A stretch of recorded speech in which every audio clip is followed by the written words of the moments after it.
Good morning, I'm Sean Peel. In the local elections, it's been a bad night for the Conservative...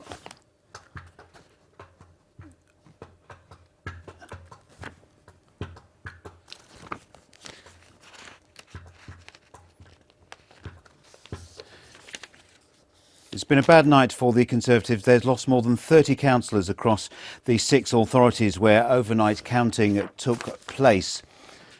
In Peterborough, which recently...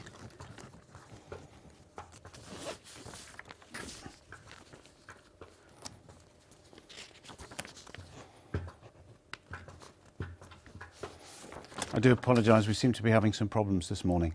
And time to pack those bags, because Fawlty Towers is officially open for business again. Can you believe this, Linda? It's almost 50 years since it first hit our TV screen. Star and creator of the show, John Cleese, is bringing the iconic series to the West End.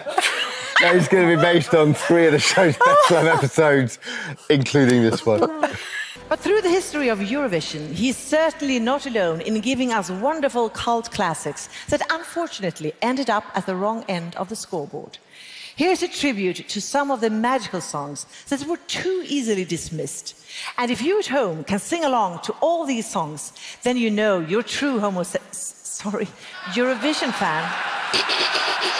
Now, what will you be left over with, kids? Nothing. You'll be left over with a carcass. So you grab your carcass and you pop it into a big saucepan. What, have you not got a bin? Pop it in the bin. And then you put in some vegetables like carrots, scallions, celery. It's gone. The chicken's done. You cover it with cold water, bring it to the boil, and you get the most delicious stock or broth. Yeah. Now, this on its own is so healing and lovely and so good for you. Wait till she finds out about stock cubes.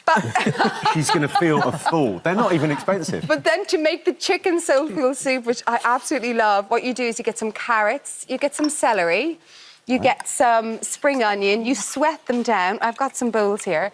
You sweat them down. Sweat them down, that sounds delicious. You sweat them Oh, down. I love stuff. They never put that on the menu, do they? This has been sweated down. Any chicken you've got left over and some... May I borrow your phone, maybe? Yes, to show. Here it is, the Eurovision app. Download it and you will have some footage from our rehearsals and also some backstage secret information. And all the things you ever wanted to know is right here on this phone. So, what was... I don't know what that was. But anyway, download this Eurovision app. It keep coming a lot of these... OK, I'll just give you the phone back. It seems like you're having a wonderful week here in Malmö. Hello, I'm Geeta Gurumurthy. This is BBC News Now. Oh, Rainbow Lanyard Stain is just another woke conspiracy. I can put 2 and 2 together and make, I don't know, whatever it is. Maths isn't meant for women, Richard. Correct. Still, now we can get on with the real business in this section, doing things that aren't in the script that the host is not expecting.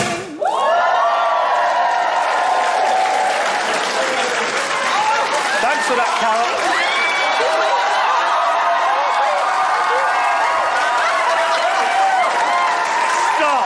Stop. Wait a minute, there's only room for one countdown queen. One countdown queen. Some more. It's me, I'm Maryam Mashiri, the news presenter with the happy fingers. Yes, the real countdown queen is here. Wig off, moustache off. Okay. What are you laughing at? Guys, can I get a countdown, please? 10, 9, 8, 7, 6, 5, 4. Oh, sorry. 3, 2, 1. Thank you, everyone. You do it. I can't do it. Auntie is literally watching. Hello, how are you? Hello, nice to meet you. Hello, this is Straight Talking. I'm Maryam Mashiri. In this special report, I come face to face one of the most appalling people in the history of British television. And his name is Joe Lycett. Silly. Joe Lycett, do you have anything to say in your defence? No, Autocue, please. Thank you. Well done. Maryam, I don't know what to say other than I, Joe Lycett, am basically a living piece of dog shit with eyes. You've got me bang to rights. British journalists are the best in the world, especially if they work for my favourite newspaper of all, the Daily Mail. I also regret those things I said to Liz Truss, and I would like to apologise to her in person, where if she's here, I'm going to shit a brick.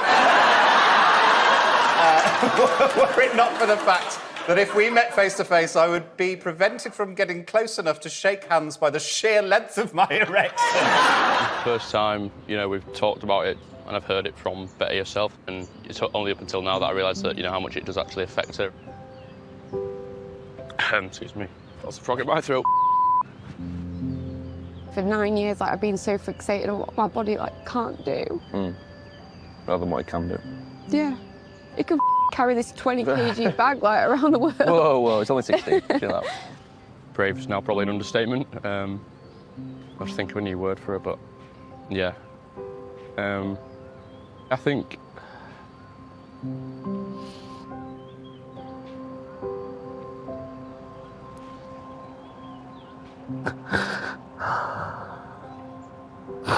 Can someone just come hug me, please?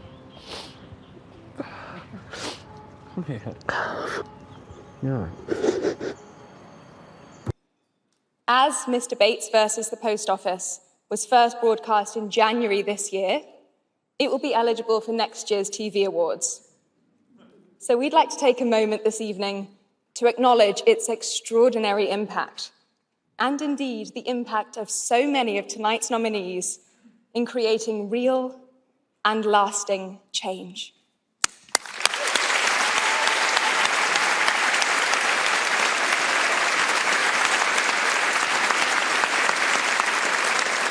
I'd like to take this opportunity to highlight another social injustice that no one's talking about, which is how hard it is to get clothes when you're 6'7".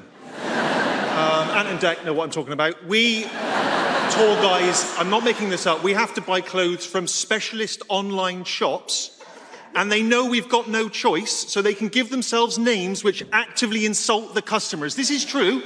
This is a shirt from a real company. Eleanor, will you read the name, please, of the people that made the shirt? Too Tall? Too Tall. This is from tootall.com. The shoes are for oddball.com. I might as well have got the tuxedo from lankytosspot.com. We're going to leave you, actually, with Craig McKinley, the Conservative MP who returned to the Commons floor today having had all 4 limbs amputated after recovering from sepsis.